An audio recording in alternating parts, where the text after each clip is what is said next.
Sebuah video klarifikasi seorang korban penusukan pacarnya di dalam mobil viral di media sosial. Ya, pemirsa, korban mengaku hal tersebut adalah perkelahian biasa dan akan berdamai karena keduanya akan menikah.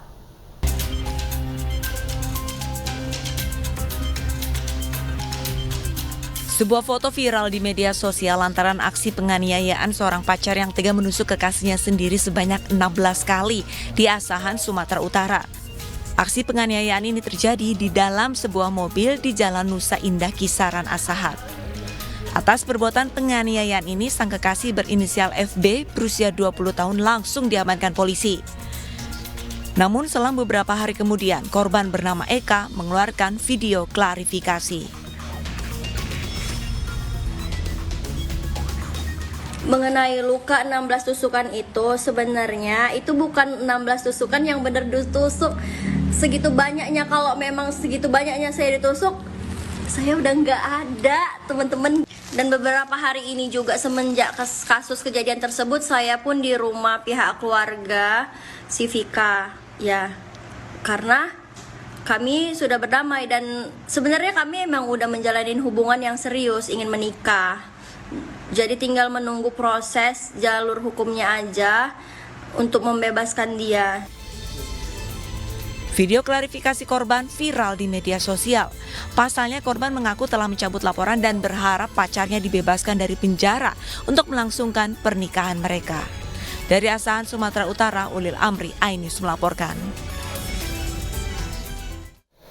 Kita beralih ke informasi lain, pemirsa. Dalam razia di kawasan Sudirman, Jakarta, petugas Satpol PP mengamankan seorang pengemis atau PMKS yang membawa uang 18 juta rupiah. Sang pengemis mengaku uang belasan juta rupiah itu merupakan hasil mengemis selama 2 tahun.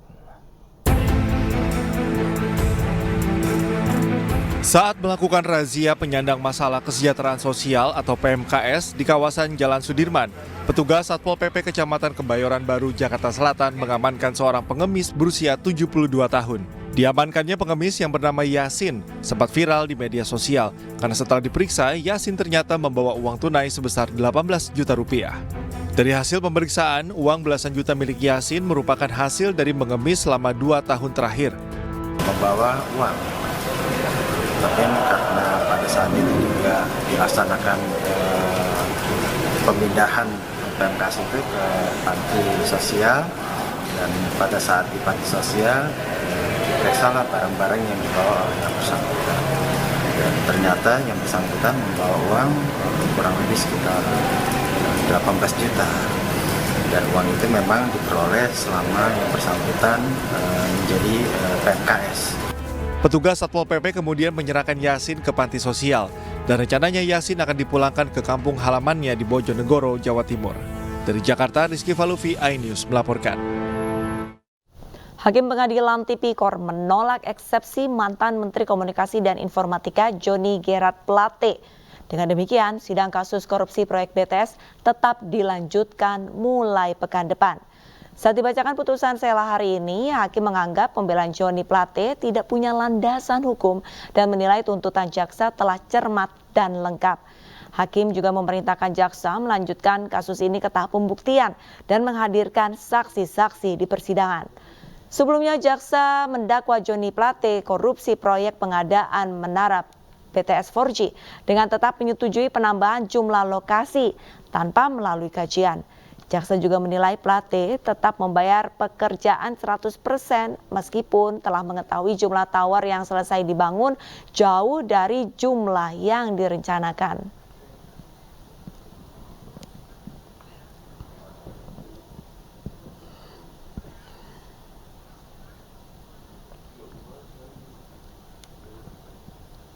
Pemirsa, lantas bagaimana jalannya sidang BTS pada hari ini? Sudah ada rekan kami Lika Apriliani di Pengadilan Negeri Jakarta Pusat. Selamat siang Lika, untuk poin-poin penting dari sidang putusan sela ini apa saja Lika?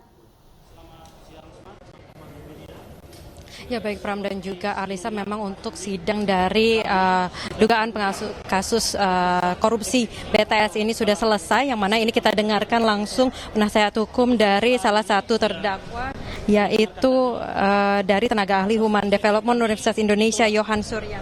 Karena dianggap ada beberapa poin di dalam eksepsi kami terkait error in persona, error in objecto, semua tidak dipertimbangkan oleh majelis hakim, tetapi semua akan dimasukkan di dalam pokok perkara yang akan kita sidangkan minggu depan.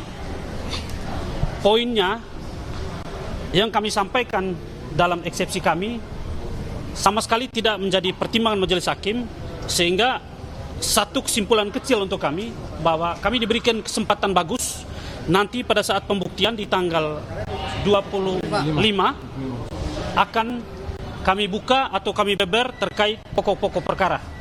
Kurang lebih yang kami sampaikan tadi di dalam eksepsi kami sudah oleh majelis hakim sudah ditolak, tidak diterima eksepsi kami, sama seperti dua terdakwa lain. Itu. Pak, terkait dari eksepsi yang ditolak ini, apakah nantinya akan mengajukan banding atau seperti apa sih? Kalau kami mengajukan banding, tentu prosesnya akan sama di pokok perkara. Karena tadi di dalam pertimbangan majelis hakim bahwa banding apabila kami ajukan terkait putusan sela ini nanti akan digabungkan di putusan akhir. Sehingga kami akan mengajukan nanti dalam proses di pokok perkara. Cukup lah. Ya, makasih ya. Ya, amin. Baik pemirsa, itu memang tadi tanggapan dari salah satu penasehat hukum dari terdakwa Yohanes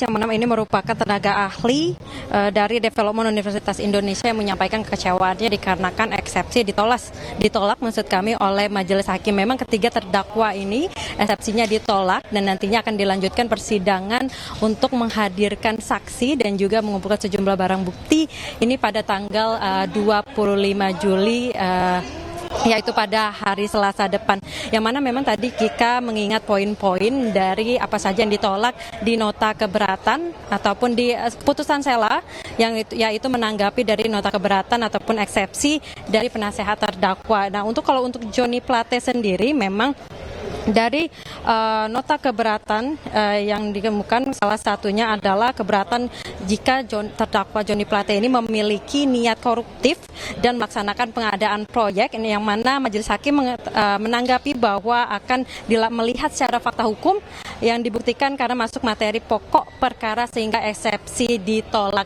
Oleh karena itu kita akan menunggu sidang selanjutnya yang akan dilakukan pada Selasa 25 Juli 2023. Sementara itu kembali ke studio. Yang melaporkan langsung dari Pengadilan Negeri Jakarta Pusat, terima kasih rekan Lika Apriliani. Sementara itu, pemirsa, Gubernur Jawa Barat Ridwan Kamil membatalkan 4.791 siswa PPDB yang memanipulasi kartu keluarga domisili di seluruh wilayah Jawa Barat. Pembatalan ribuan siswa PPDB yang mendaftar secara ilegal dilakukan setelah adanya temuan kecurangan dalam proses penerimaan siswa baru. Kecurangan yang ditemukan seperti pemalsuan data kepala keluarga. Total terdapat 4.791 siswa yang dibatalkan di wilayah Jawa Barat. Langkah ini diambil untuk memberi efek jera dan peringatan agar sesuai dengan aturan pemerintah. Pemerintah Provinsi Jawa Barat juga telah membentuk tim evaluasi agar dalam pelaksanaan PPDB tahun depan pelanggaran serupa tidak lagi terulang. Ini yang terpenting. 4.791 mereka yang mendaftar dengan cara-cara ilegal, KK domisili yang disiasati sudah kita batalkan. Memang tidak ada drama-drama mungkin yang ekspektasi orang, tapi kita ini terstruktur, ada tim pengaduan dan kita sudah membatalkan, sudah membatalkan 4.791 calon siswa yang mencoba mengelabui. Akses pintu masuk sekolah dasar negeri Lengkong Karya 1 Serpong Utara Tangerang Selatan Banten ditutup pemilik tanah. Ya pemirsa, akibatnya para siswa yang hendak masuk ke sekolah pun kesulitan karena akses masuk yang terbatas.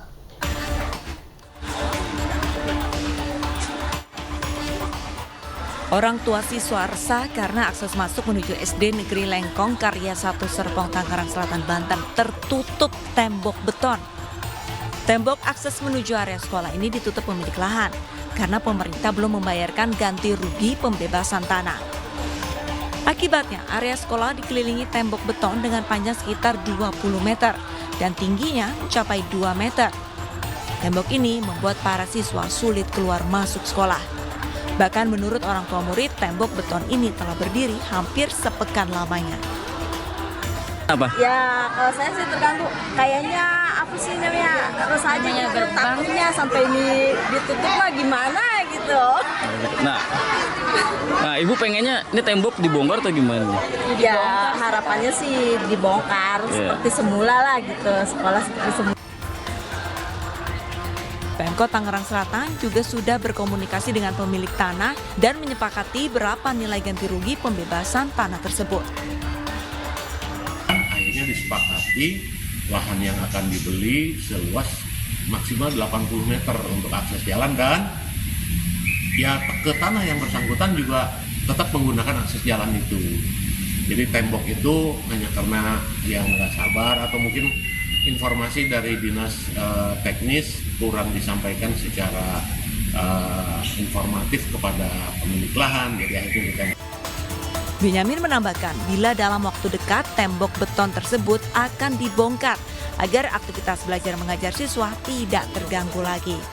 Dari Tangerang Selatan, Banten, Nunung Purnomo, iNews melaporkan. Pimpinan Pondok Pesantren Al Zaitun Panji Gumilang kembali dilaporkan atas dugaan penyelewengan dana infak dan zakat. Sesaat lagi pemirsa, tetaplah bersama kami di Siang.